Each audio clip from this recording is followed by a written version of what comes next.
Rain hammered against the metal sheets that Lucy Carter called home, each drop echoing through her small shelter like tiny hammers on steel. Lucy pulled her worn blanket tighter around her shoulders and watched water drip through the gaps in her makeshift roof into the collection buckets below. The 17-year-old girl had learned long ago that every drop mattered on Neoterra, where clean water cost more than most people earned in a day. Her stomach growled with a familiar ache that had become her constant companion. Lucy counted the remaining protein bars in her emergency stash. 3 left, maybe 4 if she rationed carefully. The salvage yards had been picked clean for weeks now, and the corporate security drones made venturing into the restricted zones increasingly dangerous. Still, tomorrow she would have to try again because the alternative was slowly starving in this metal coffin. She called home. The storm outside grew fiercer, and Lucy knew it would be one of those nights where sleep came in fragments between the thunder and the sound of her shelter creaking under the wind pressure. She had survived worse storms before, but this one felt different, angrier somehow, as if the planet itself was trying to shake off the human settlements that clung to its surface like stubborn parasites. When morning finally arrived, Lucy emerged from her shelter to find the landscape transformed. The storm had shifted entire sections of the scrap fields, revealing new deposits of twisted metal and broken machinery that had been buried for years. Her heart quickened. With hope, fresh salvage meant the possibility of finding something valuable enough to buy real food instead of the processed nutrition paste that barely kept her alive. She gathered her tools and headed toward the eastern sector, where the storm damage looked most promising. The massive piles of debris stretched as far as she could see, a testament to humanity's endless capacity for creating waste even in the harshest environments. Lucy had learned to read the scrap like others read books. Each type of metal, each circuit pattern, each unusual shape told a story about what might be valuable underneath. 3 hours into her search, Lucy noticed something that made her freeze in place. A section of debris near the restricted zone boundary looked wrong somehow. Too organized, too purposeful. The metal fragments seemed to radiate outward from a central point, as if something had impacted the ground with tremendous force. Her curiosity overrode her caution as she approached the anomaly. What she found made her breath catch. In her throat, half buried beneath twisted sheets of hull plating, was what appeared to be an escape pod, but unlike any human design she had ever seen. The surface was smooth and organic-looking, with patterns that seemed to shift and flow when she wasn't looking directly at them. Strange symbols covered the hull, glowing faintly with an inner light that pulsed like a heartbeat. Lucy looked around nervously, knowing that discovery of alien technology would bring corporate security forces swarming to this location within hours. Whatever was inside this pod needed to be examined quickly. Before the megacorporations claimed it for their private research facilities, she found a maintenance hatch and managed to force it open with her salvage tools. The interior was warm and humid, filled with a sweet scent that reminded Lucy of flowers she had never seen. The pod's walls curved inward toward a central chamber where something small and fragile lay motionless. Lucy's first thought was that she had found some kind of exotic pet, but as she looked closer, her assumptions crumbled. The creature was no bigger than a house cat, covered in scales that shimmered with colors that seemed to exist beyond the normal spectrum. Its tiny wings were folded against its sides, and its breathing was so shallow that Lucy had to watch carefully to see its chest rise and fall. The creature's eyes were closed, but she could see intelligence in its delicate features. This was no mindless animal. Lucy reached out tentatively and touched the creature's forehead. The skin was warm, but dry, and she could feel a faint vibration like a purring cat. The touch seemed to stir something in the small being, and its eyelids fluttered open to reveal eyes like molten amber filled with ancient wisdom and desperate need. The creature tried to lift its head, but was too weak, and Lucy realized it was slowly dying from cold and starvation. Her heart broke as she watched it struggle. She recognized the look of someone fighting to survive against impossible odds. Lucy had worn that same expression in the mirror for years without hesitation. She carefully lifted the small creature and wrapped it in her spare jacket. The being was lighter than she expected, its bones feeling hollow like those of a bird. Lucy knew she should be afraid. This was clearly alien technology, possibly dangerous, and certainly valuable beyond her imagination, but all she could see was a helpless creature that needed care. She made her way back to her shelter as quickly as possible, constantly looking over her shoulder for security drones or corporate salvage teams. The creature remained still in her arms, but she could feel it responding to her body heat. Lucy had no idea what it ate or how to care for it, but she was determined to try back in her shelter. Lucy created a makeshift nest using her softest blankets and positioned it near her heating unit. The creature seemed to appreciate the warmth, and its breathing became stronger. Lucy opened one of her precious protein bars and offered small pieces, hoping alien biology might find human food acceptable. To her amazement, the creature accepted the food eagerly, eating with delicate bites that suggested intelligence and gratitude. Lucy found herself talking to it as she would a human patient, explaining what she was doing and why the creature seemed to listen, its amber eyes following her movements with keen interest. Over the next few hours, Lucy watched the creature slowly gain strength. Its scales began to show more vibrant colors, and it managed to lift its head to look around the shelter. The small being seemed fascinated by Lucy's collection of salvaged electronics, its eyes lighting up whenever she moved near her workbench as night fell. Lucy faced a difficult decision. She had enough food for perhaps a week if she ate carefully, but feeding 2 mouths would cut that time in half. The rational choice would be to turn the creature over to the authorities and claim whatever reward they offered. But as she looked at the small being curled up in her blankets, trust evident in its posture, Lucy knew she could never betray that faith. She had spent her entire life being discarded and ignored by a society that valued profit over people.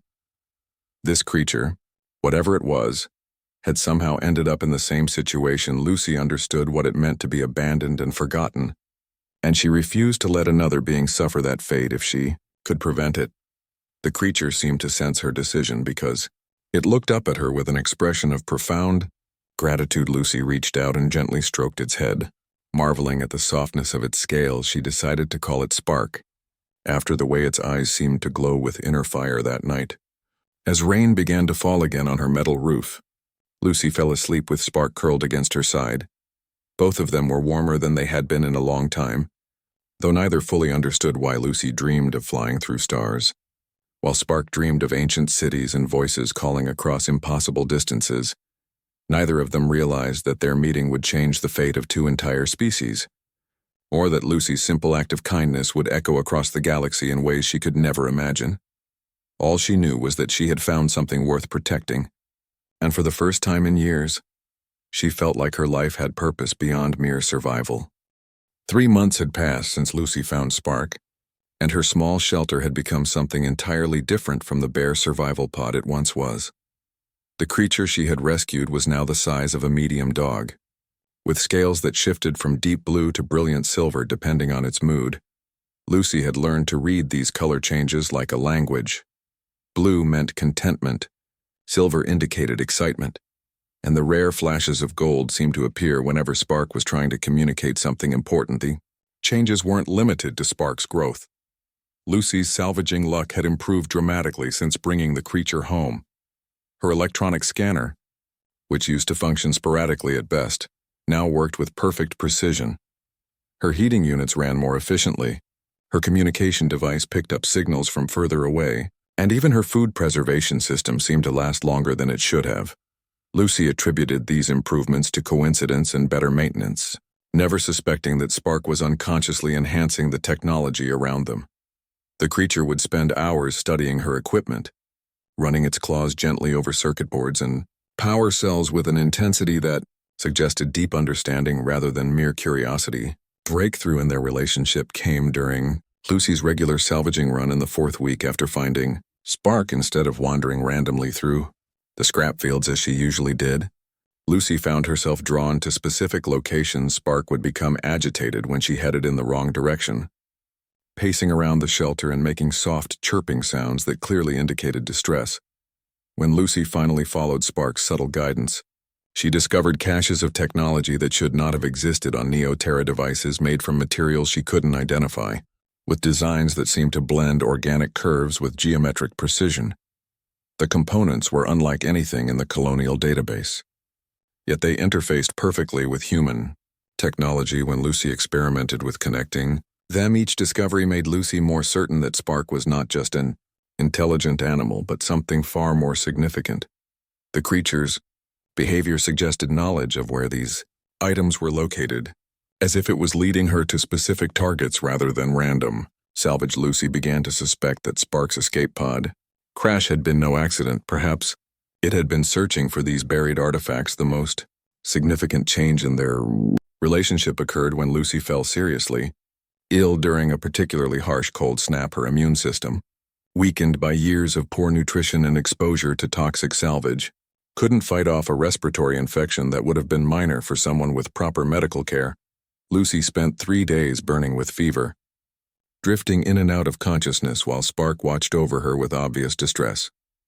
On the third night, when Lucy's breathing became so labored that she could barely draw air into her lungs, Spark made a decision that would transform both their lives forever. The creature positioned itself on Lucy's chest and began to glow with a soft, warm light that seemed to pulse in rhythm with her heartbeat. Lucy felt energy flowing into her body, not just physical warmth, but something deeper and more fundamental. It was as if Spark was sharing its own life force, feeding strength directly into her failing systems. The sensation was unlike anything Lucy had ever experienced, part healing touch and part spiritual communion. Spark's glow intensified. Lucy felt her fever breaking and her breathing easing. The infection that had been slowly killing her simply dissolved away, leaving her weak but clearly on the path to recovery. But the physical healing was only part of what happened that night. As Spark's energy merged with hers, Lucy suddenly found herself sharing the creature's thoughts and emotions.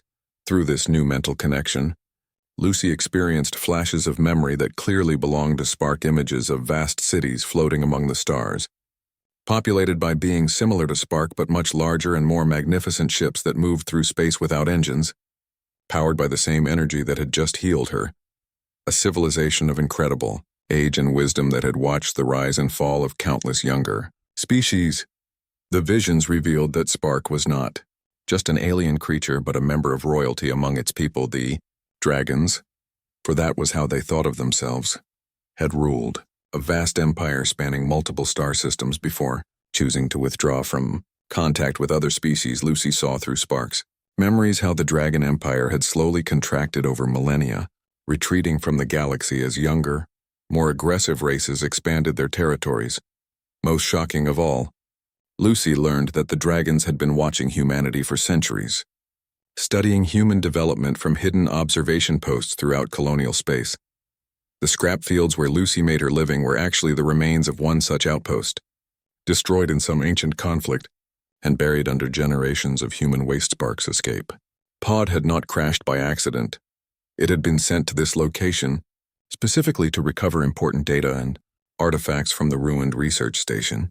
But something had gone wrong during the mission, leaving Spark stranded and dying until Lucy found it. The dragon had been prepared to complete its mission and return home, but Lucy's unexpected kindness had changed everything through their mental link. Lucy felt Spark's amazement at being saved by a member of the very species it had been sent to study. The dragons had observed human behavior for centuries, but they had never experienced human compassion firsthand. Spark's people understood love and loyalty, but their long lives and advanced technology had insulated them from the raw desperation and hope that drove human kindness. Lucy discovered that dragons measured the worth of other species not by their technology or military power, but by their capacity for selfless action in the face of personal cost. Her decision to share her meager resources with a dying stranger had demonstrated a quality that dragon philosophy held above all others: the willingness to risk personal harm to help another being. As the healing connection faded and Spark's glow dimmed, Lucy realized that everything in her life had changed. She could still feel the dragon's presence in her mind, not as an intrusion but as a warm companionship that made her feel less alone than she had ever been. Spark, for its part, seemed equally affected by the experience, gazing at Lucy with an expression of profound respect and affection. Over the following weeks, their mental connection strengthened and evolved. Lucy learned to interpret Spark's thoughts and emotions with increasing clarity, while the dragon began to understand the complexities of human psychology that its people had never grasped. The partnership that developed between them was unlike anything either species had experienced. Before Spark began to show Lucy more of the hidden technology scattered throughout the scrap fields, but now she understood the significance of what they were finding. These were not random salvage items, but pieces of advanced dragon technology that had been studying humanity for generations. Each device told part of the story of how an ancient civilization had been quietly watching and evaluating human development. The most important discovery came when Spark led Lucy to a section of the scrap field she had never explored before, deep in the restricted zone where corporate security was heaviest. Buried beneath layers of industrial waste, they found what appeared to be a small building, made from the same organic-looking material as Spark's escape pod inside this structure. Lucy found herself standing in what was clearly a dragon research facility. The walls were covered with holographic displays showing human settlements, cultural development patterns, and technological progress spanning hundreds of years. The dragons had been conducting the most comprehensive study of humanity ever undertaken, and their conclusions were both flattering and concerning. According to the research data, humans possessed a unique combination of adaptability, emotional resilience, and innovative thinking that the dragons found both admirable and potentially dangerous. The files contained detailed analyses of human expansion patterns, noting how quickly humans could adapt to hostile environments and overcome seemingly impossible obstacles. But what impressed the dragons most was humanity's capacity for growth and change.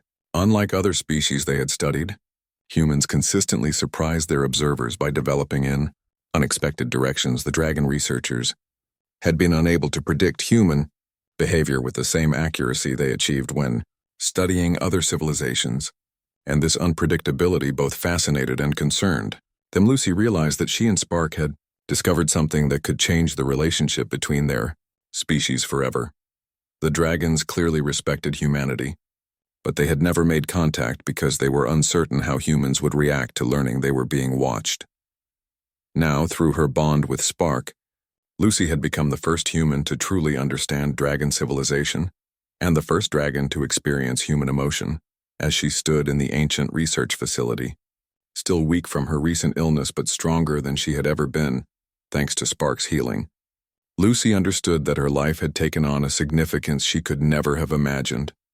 Her simple act of kindness had opened a door between two worlds, and now she faced the question of what to do with that opportunity. 6 months after their first meeting, Spark had grown into a magnificent creature that barely fit inside Lucy's expanded shelter. The dragon's scales now displayed patterns of incredible complexity, shifting between colors that Lucy had learned corresponded to different emotional states and thoughts. What amazed her most was how Spark had maintained its gentle nature despite gaining size and power that could easily intimidate any human. Their mental connection had evolved far beyond simple emotion. Sharing Lucy could now access many of Spark's memories, while the dragon had gained deep insight into human psychology through experiencing Lucy's thoughts and feelings together. They had uncovered more dragon artifacts throughout the scrap fields, each discovery adding pieces to a puzzle that was becoming both wonderful and terrifying. The day everything changed began when Spark became unusually agitated, pacing around their shelter with an urgency that Lucy had never seen before. Through their mental link, she felt waves of anticipation mixed with something that might have been homesickness. The dragon kept looking toward the sky as if expecting something to appear, and Lucy realized that Spark was waiting for contact from its own people that evening. As twin suns set over the scrap fields, Spark finally revealed what it had been preparing Lucy to understand. The dragon's thoughts filled her mind with images of a realm beyond normal space and time, a dimension that existed parallel to the physical universe, but separate from it. This was Valdris, the hidden sanctuary where the dragon civilization had retreated centuries ago. Lucy saw floating cities of breathtaking beauty, their spires reaching toward artificial suns that provided warmth and light to gardens filled with plants from 1,000 worlds. Libraries stretched for miles, containing the accumulated knowledge of species that had long since passed into extinction. Technology that seemed more like living art than machinery-powered everything, responding to thought and emotion rather than crude mechanical controls. But even as Lucy marveled at the visions of Valdris, she sensed something wrong beneath the surface beauty. The dragon cities felt empty. their vast spaces echoing with loneliness. The few dragons she saw in Spark's memories moved slowly, as if carrying invisible burdens. Their eyes held a weariness that spoke of centuries of isolation and gradual decline. Through Spark's explanation, Lucy learned that the dragon civilization was dying not from disease or war, but from a loss of purpose. The dragons had originally been explorers and teachers, helping younger species develop while learning from the diversity of life throughout the galaxy. But as they watched civilizations rise and fall, many dragons began to question whether their interference was helpful or harmful. The decision to withdraw to Valdris had been intended as a temporary retreat, a chance for the dragons to reflect on their role in the galaxy and decide how to proceed. But isolation had bred more isolation. Years became decades, decades became centuries, and gradually the dragons lost their connection to the wider universe. They became observers rather than participants, watchers rather than teachers. The worst part was how their advanced biotechnology responded to this emotional decline. Dragon technology was powered by life force and emotional energy, the very qualities that their civilization was slowly losing as the dragons became more isolated and despondent. Their cities began to fail, their gardens withered, their libraries fell silent, and their young stopped being born. Spark revealed that it had been sent to Neoterra, not just to recover research data, but to search for something the dragon elders called a bridge heart, an individual from another species who could help revitalize their failing civilization. The dragons had studied many races over the millennia, but none had shown the combination of emotional resilience, adaptability, and pure determination that characterized humanity at its best. Lucy felt overwhelmed as she realized what Spark was telling her. The dragon hadn't just been rescued by her, she had been chosen, evaluated, and found worthy of an honor that no human had ever received. Spark's people wanted her to come to Valdris, not as a visitor or student, but as a leader who could help guide their civilization back from the brink of extinction. The mental images Spark shared showed Lucy what her role would be. She would become Queen of Valdris, the first non-dragon ever to hold such a position.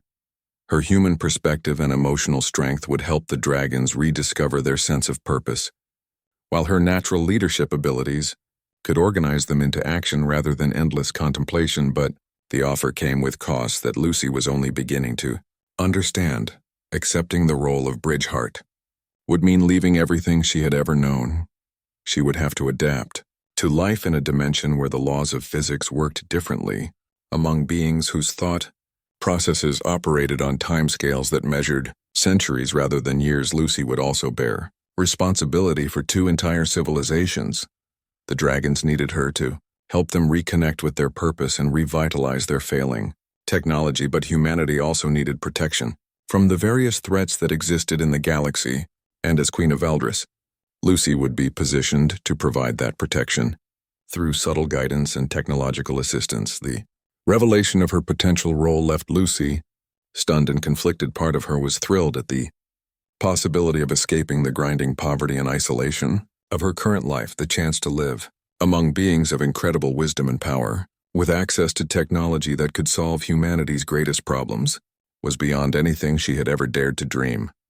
But another part of Lucy feared the enormous responsibility she was being offered. How could she, a 17-year-old salvage worker with no education beyond basic literacy, possibly lead an ancient civilization? She had never managed anything larger than her own survival, and now she was being asked to become a bridge between species that had developed along completely different paths. Spark sensed her uncertainty and shared more memories to help her understand. The dragon showed her examples of previous bridge hearts from other species, individuals who had been chosen not for their existing knowledge or power, but for their character and potential. Every successful bridge heart had been someone who demonstrated exceptional compassion and determination in the face of personal hardship.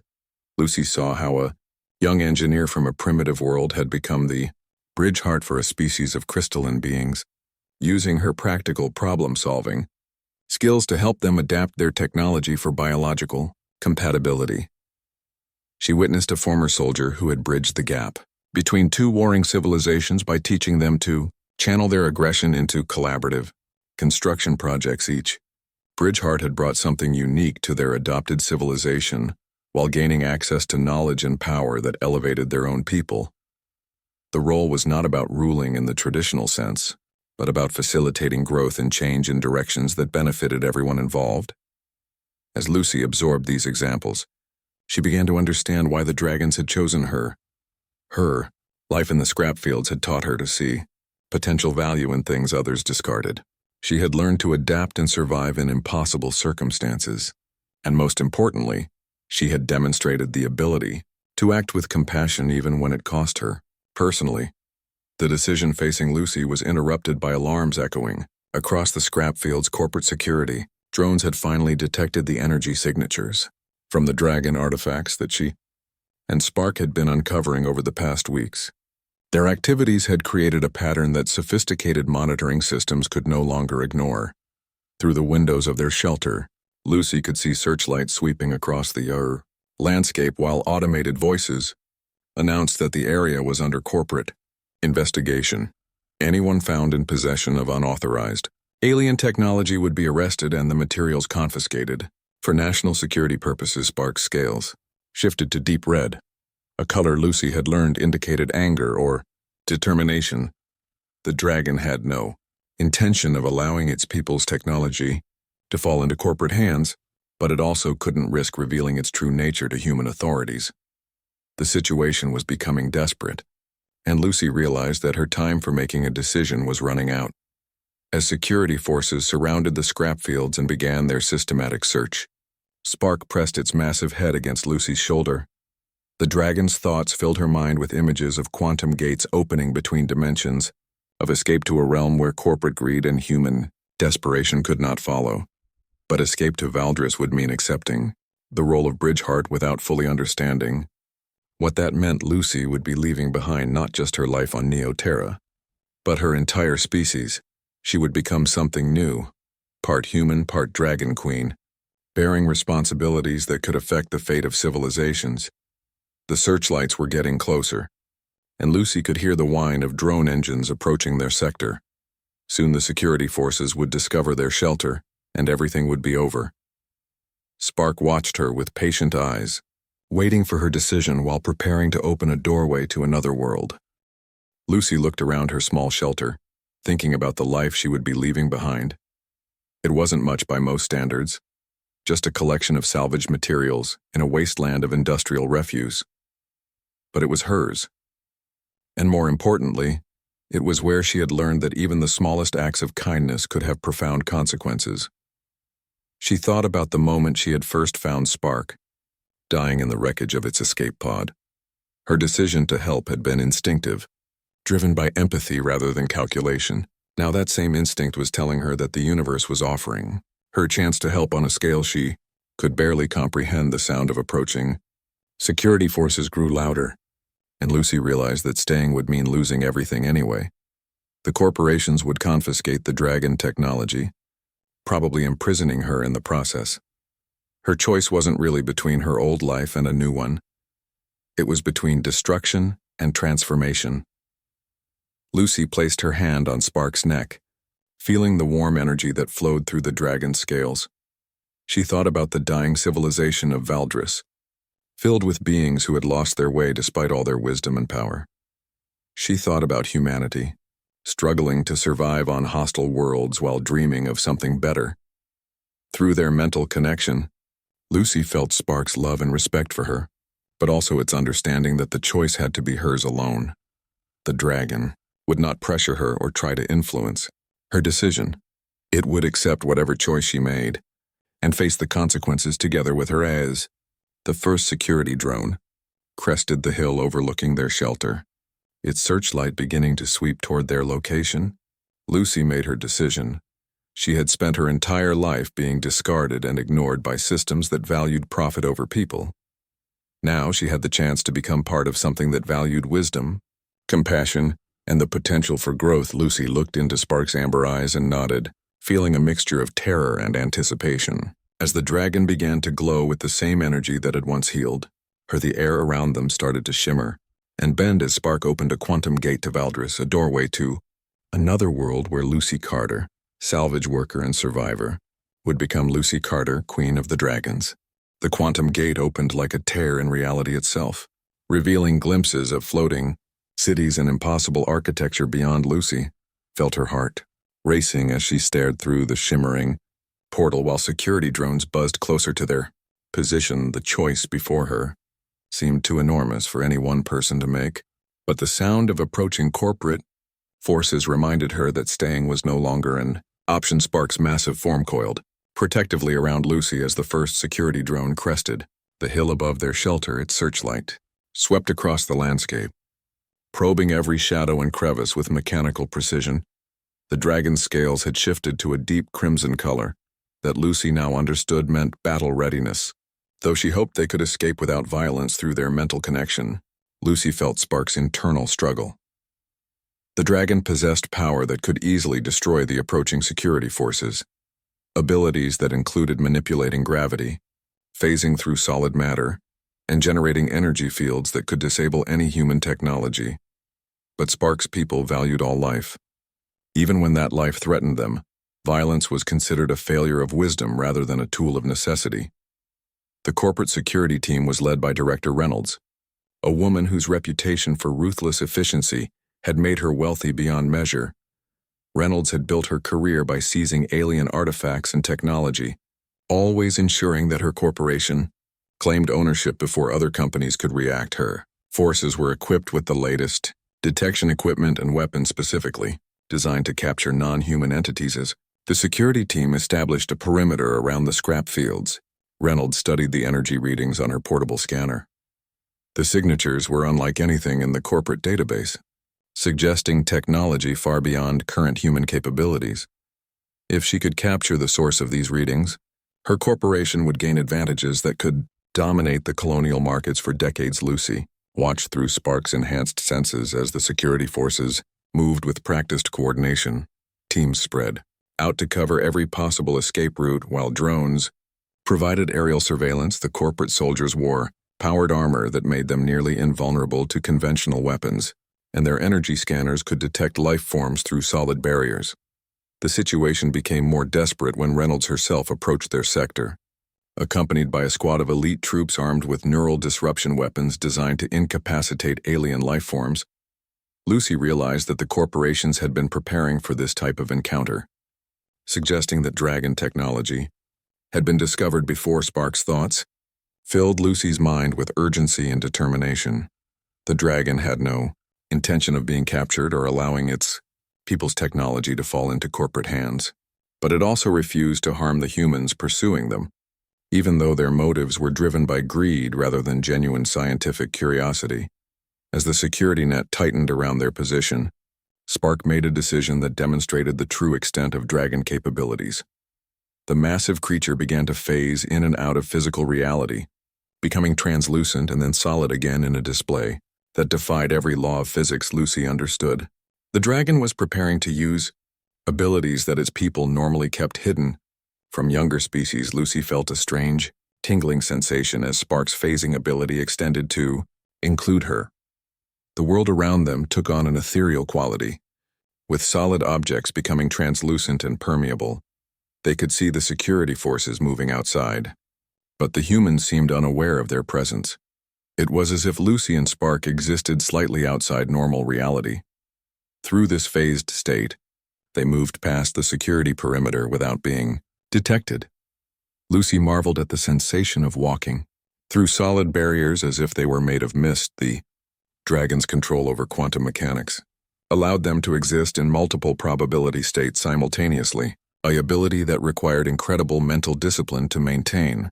Once they reached the outer edges of the scrap fields, Spark allowed them to return to normal reality. Lucy found herself standing in a landscape she had never seen before. Despite living in the area her entire life, the dragon had somehow transported them miles away from their original location using abilities that seemed more like magic than science. But their escape was temporary. Reynolds and her forces would soon expand their search, and the energy signatures from dragon technology would eventually lead them to any hiding place on Neoterra. Lucy realized that she faced a choice between accepting Spark's offer to enter Faldris or spending the rest of her life running from corporate security forces as they rested in a hidden canyon far from the search teams. Spark shared more details about what accepting the role of Bridgeheart would involve. The transformation process would alter Lucy's biology to allow her to survive in Valdris, but it would also change her in ways that could never be reversed. She would gain enhanced longevity, mental abilities that allowed direct interface with dragon technology, and sensory capabilities beyond normal human ranges. Lucy would also become connected to the collective consciousness of dragon civilization, gaining access to millennia of accumulated knowledge and wisdom. But this connection worked both ways. Her human perspective and emotions would influence every dragon in Valdris, potentially causing changes in their society that could not be predicted or controlled. The transformation would make Lucy something new, neither fully human nor fully dragon, but a bridge between species that could understand and communicate with both her children, if she chose to have them, would inherit these mixed characteristics and become the foundation of a new type of being that could help both civilizations evolve. Spark's explanations were interrupted by the distant sound of aircraft engines. Corporate forces were expanding, their search using heavy equipment, and their detection methods were becoming more sophisticated. Lucy realized that Reynolds would not give up easily. The director had built her reputation on capturing exactly this type of discovery. As night fell over the canyon where they sheltered, Lucy found herself thinking about the life she would be leaving behind. Her existence on Neoterra had been harsh and often lonely, but it had also taught her resilience and independence. She had learned to find value in things others discarded and to survive in circumstances that would defeat most people. Those lessons would be crucial in Valdris, where an ancient civilization needed someone who could see potential for renewal in what appeared to be decline. Lucy's experience with salvage and repair might be exactly what the dragons required to revitalize their failing technology and restore their sense of purpose. The decision became easier as Lucy considered the alternatives. Staying on Neoterra meant eventual capture by corporate forces who would use her knowledge of dragon technology for profit, while probably imprisoning or eliminating her to protect their secrets. She would become another discarded person in a system that valued property over people. Entering Valdris offered the chance to become something greater than she had ever imagined. Lucy could help an entire civilization rediscover its purpose while gaining access to knowledge and power that could eventually benefit humanity.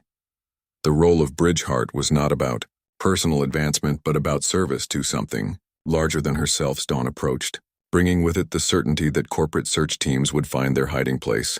Lucy made her final decision. She placed both hands on Spark's great head and opened her mind completely to the dragon's consciousness, accepting whatever changes that connection would bring. The transformation began immediately. Lucy felt energy flowing through her body as dragon biotechnology integrated with her human biology. Her senses expanded beyond anything she had experienced, allowing her to perceive electromagnetic fields, quantum fluctuations, and the life force that connected all living things. Her mental capabilities grew to accommodate the vast information networks that connected dragon civilization. Lucy could suddenly access databases containing the history of thousands of worlds and the accumulated wisdom of species that had evolved over millions of years. The knowledge was overwhelming at first, but her mind adapted quickly to process information at superhuman speeds. Physical changes accompanied the mental expansion. Lucy's reflexes became faster, her strength increased, and her healing abilities were enhanced to near-dragon levels. Her appearance remained essentially human, but there were subtle differences. Her eyes gained flecks of gold that reflected light differently, and her hair developed an almost metallic sheen. Most importantly, Lucy felt her connection to both species solidifying. She could understand human emotion and motivation with the same clarity that she now comprehended dragon philosophy and wisdom. The Bridgeheart transformation had given her the ability to translate concepts between civilizations that thought in fundamentally different ways. The transformation completed, Spark opened a new quantum gate leading directly to Valdris. Lucy took one last look at the sunrise over Neoterra, knowing that she might never see her homeworld again, but she felt no regret as she stepped through the portal toward her destiny as queen of a realm beyond imagination. The corporate search teams would find only empty canyons and fading energy signatures, never realizing how close they had come to capturing technology that could have changed the balance of power throughout human space.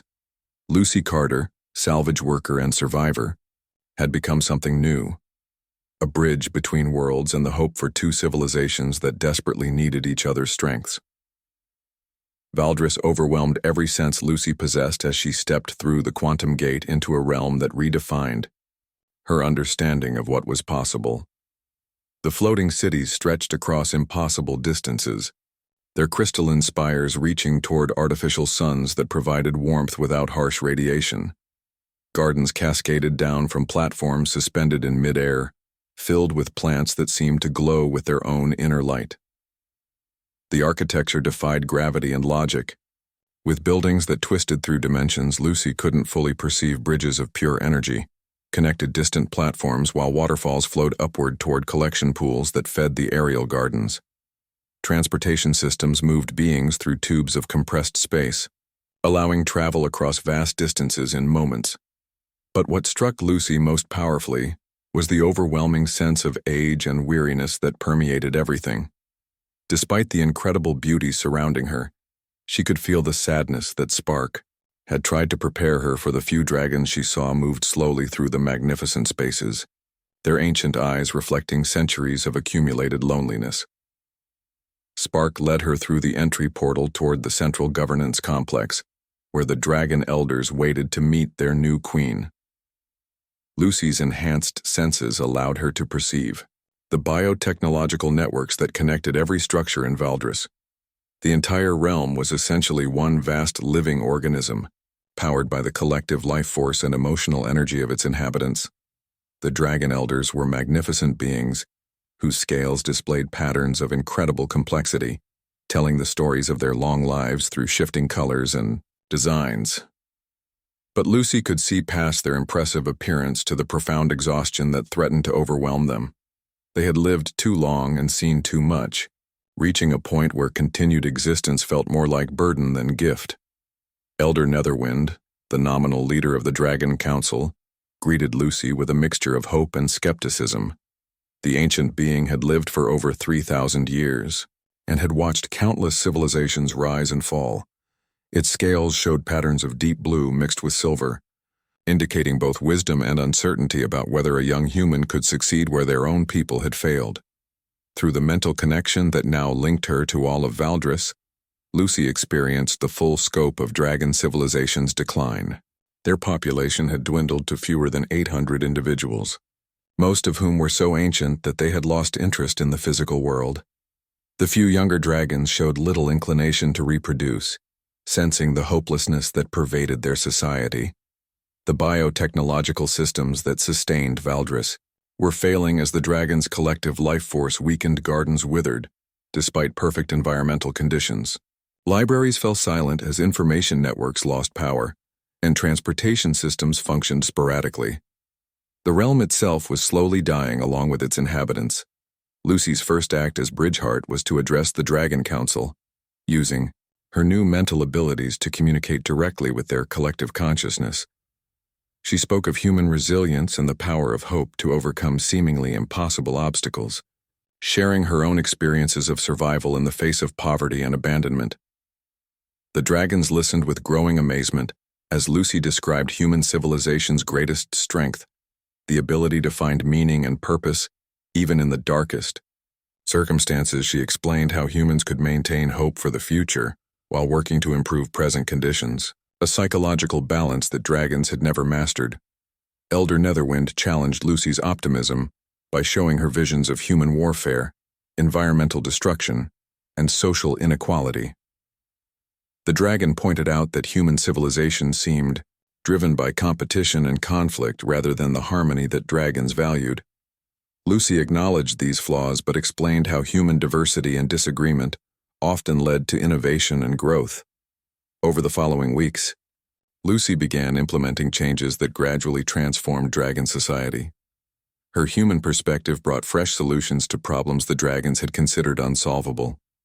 She introduced concepts like collaborative innovation, where different dragons would work together on projects instead of pursuing solitary research. Lucy established community gathering spaces where dragons could share experiences and rediscover the social connections they had lost during centuries of isolation. She organized work groups focused on specific goals, giving individual dragons a sense of purpose and progress that had been missing from their lives. The most significant breakthrough came when Lucy convinced the dragons to reconnect with the physical universe beyond Valdris. She argued that their withdrawal from galactic affairs had cut them off from the diversity and energy that had originally inspired their civilization. The dragons needed contact with other species to remember why their knowledge and wisdom mattered. Through Spark, who served as her primary liaison with dragon technology, Lucy established communication protocols that allowed discreet contact with human space. She began providing anonymous technological assistance to human colonies facing environmental or medical crises, always ensuring that the help appeared to come from human innovation rather than alien intervention. These acts of service gradually restored the dragons' sense of purpose as they remembered what it meant to use their abilities to help others. The biotechnological networks of Valdris began responding to the renewed emotional energy. With gardens blooming more vibrantly and information systems functioning with improved efficiency, Lucy's greatest challenge came from older dragons who argued that her human perspective was corrupting their ancient ways. Elder Silverscale, whose age exceeded even Netherwind's, believed that dragon isolation was necessary to preserve their purity and wisdom. The ancient being viewed human contact as a dangerous contamination that would ultimately destroy dragon civilization. The conflict reached crisis proportions when Silverscale convinced several dozen dragons to abandon Valdris entirely, seeking isolation in distant pocket dimensions where they could maintain traditional ways without human influence. Their departure weakened the collective consciousness that powered the realm's technology, causing widespread system failures. Lucy realized that she had to prove the value of human-dragon cooperation through dramatic action rather than gradual change. She proposed a project that would demonstrate how human innovation could enhance dragon capabilities rather than diminish. Them working with Spark and the younger dragons, she began developing hybrid technologies that combined human adaptability with dragon wisdom. The breakthrough project involved creating a new type of biotechnological system that could learn and evolve like human societies while maintaining the stability and longevity that characterized dragon engineering.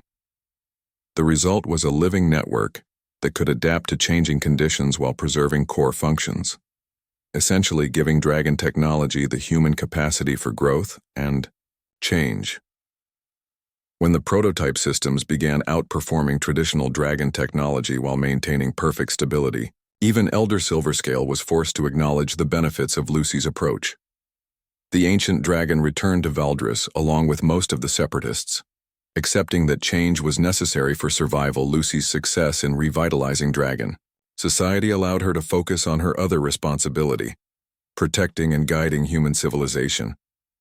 Her position as Queen of Valdris gave her access to observation networks that monitored developments throughout human space, allowing her to identify threats and opportunities before they became critical. She began providing strategic assistance to human colonies, always working through intermediaries and ensuring that her help appeared to come from human sources. Lucy prevented several environmental disasters by anonymously providing cleanup technologies, resolved resource conflicts by revealing previously unknown deposits, and helped human scientists make breakthrough discoveries by placing crucial information where they would find it.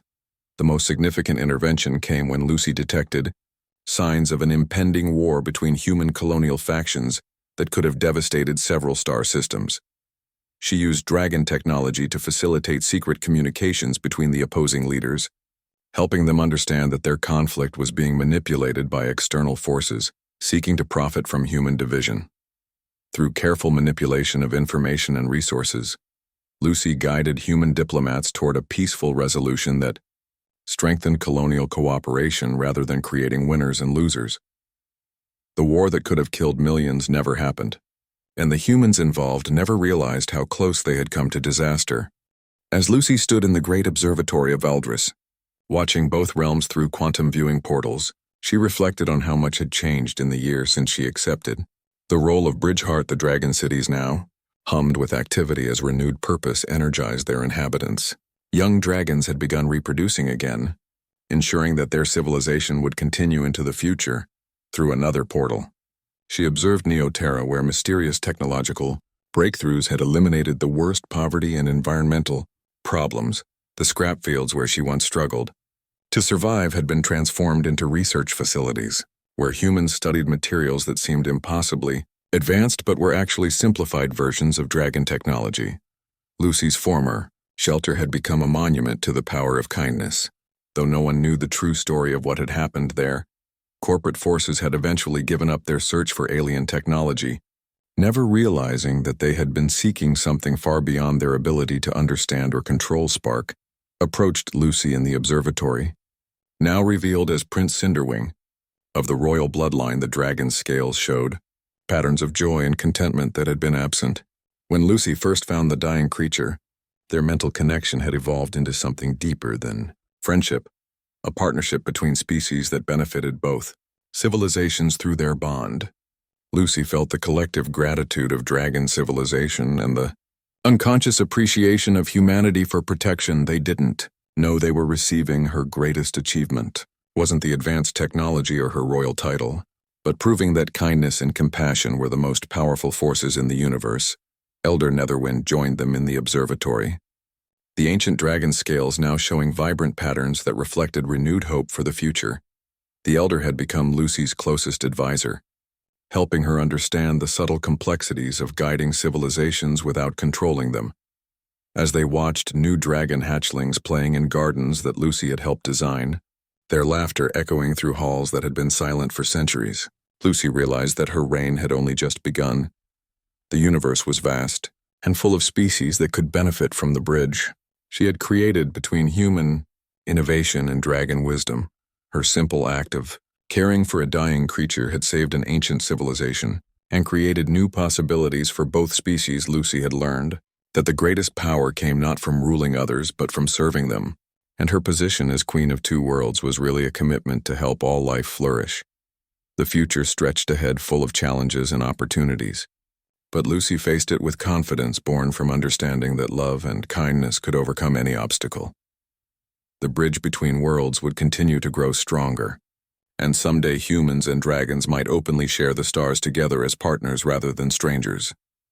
In the meantime, Lucy would continue her quiet work of guidance and protection, ensuring that both civilizations developed their potential for greatness while learning from each other's strengths. Her transformation from salvage worker to queen was complete, but her most important work was just beginning.